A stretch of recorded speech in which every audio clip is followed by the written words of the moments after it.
आपल्या राज्याचे उपमुख्यमंत्री माननीय एकनाथजी शिंदे साहेब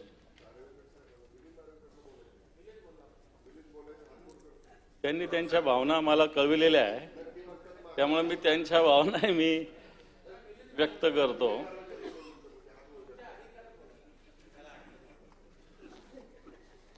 खरं तर पुरस्कार अनेक मिळत असतात, अनेक पुरस्कार असतात,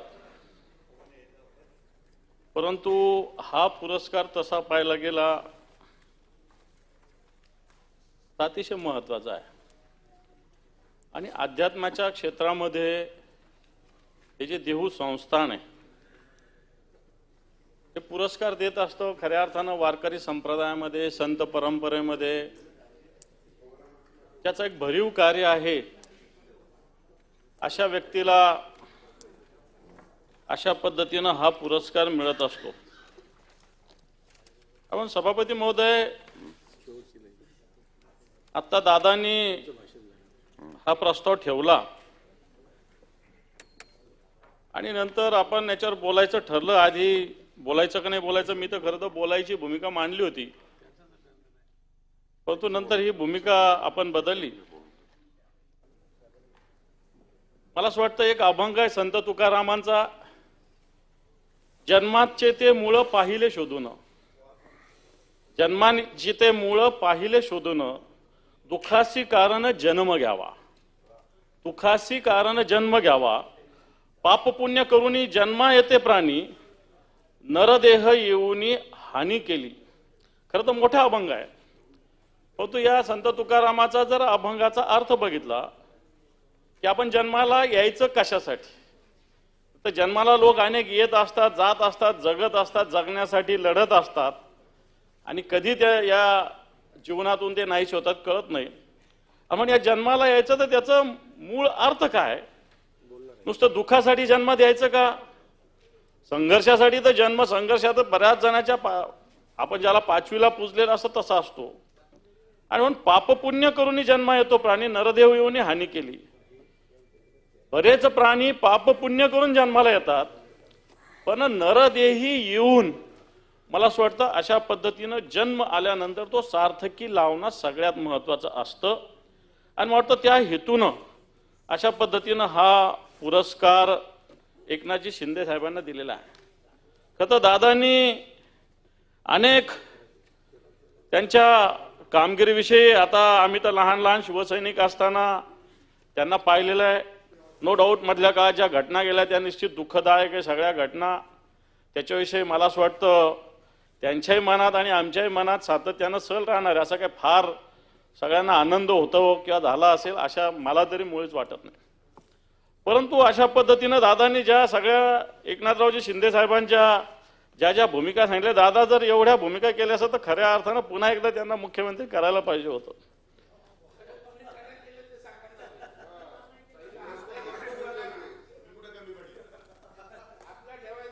मला असं वाटतं मी आपलं शांततेत ऐकलंय तेव्हा माझंही ऐकून घ्यायला काही हरकत नाही, मी कधीच कोणाला कॉमेंट करत नाही।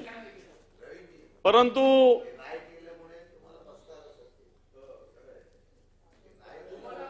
कारण ज्या पद्धतीनं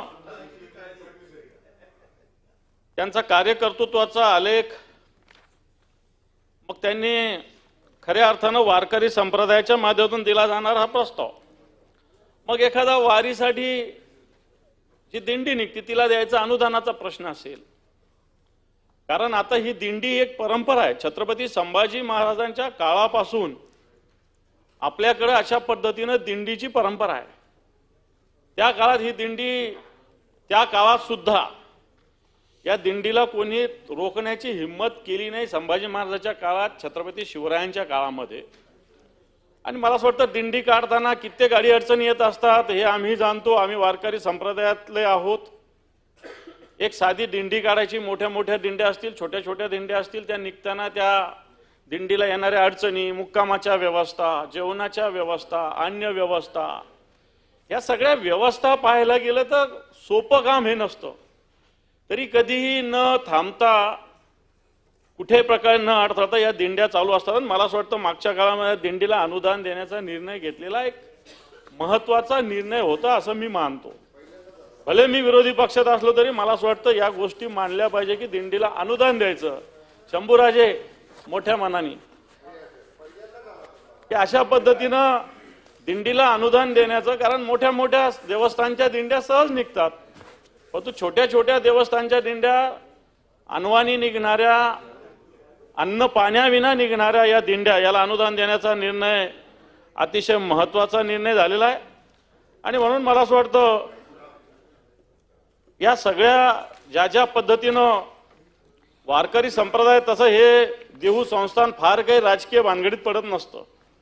कोणी असो त्यांच्या दृष्टीनं या राज्यातले सगळे लोक समान असतात. त्यांच्याकडे कोणी जा, सत्ताधारी जा नाही तर विरोधक जा, आणि वारकऱ्यांचा तोच विचार आहे, सगळे समान असतात. वारकरी लहान भागात नाही, मोठ्या भागात नाही, वारकऱ्यासारखा विनम्र कोणी नसतो. तो एकमेकाच्या पांडुरंग हरी म्हणून एकमेकाचं दर्शन घेतो, जय माऊली म्हणून पद्धतीनं एक दर्शन घेत असतो. मला असं वाटतं एवढी वारकऱ्या इतकी समर्पण भावना आणि व्यापकता कोणत्याच व्यक्तीमध्ये नाही.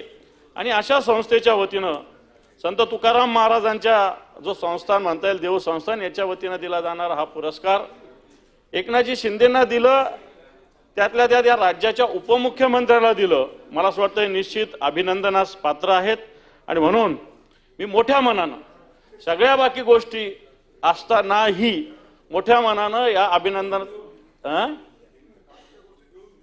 गिळायच्या गरज नाही, सगळं माहिती आहे, त्यांनाही माहिती आहे, मलाही माहिती आहे. आम्ही काय बोलत नाही, अशातला काही भाग नाही, बोलत असतात.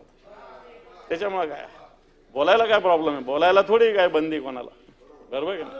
आणि म्हणून या सगळ्या ह्याच्यामध्ये निश्चित हा संस्थांचा हा पुरस्कार अतिशय मानाचा आहे, अतिशय प्रतिष्ठेचा आहे. त्यातल्या त्यात हे राजकीय व्यक्तींना हे संस्थान कधी जास्त पुरस्कार देत नाही, हे तितकंच खरं आहे दादा. राजकीय व्यक्तींना हे देव संस्थानवाले किती मोठा असो, जवळ उभाच करत नाही आणि त्यांना पुरस्कार द्यायचं ते टाळतात. परंतु त्याच्या वरती जाऊन ज्या अर्थी पुरस्कार मिळाला त्या अर्थी वारकरी संप्रदायाला किंवा वारकऱ्यांना एक काही ना काही एक निर्णय मान्य एकनाथजी शिंदे यांच्यावर झाला असं म्हणावं लागेल.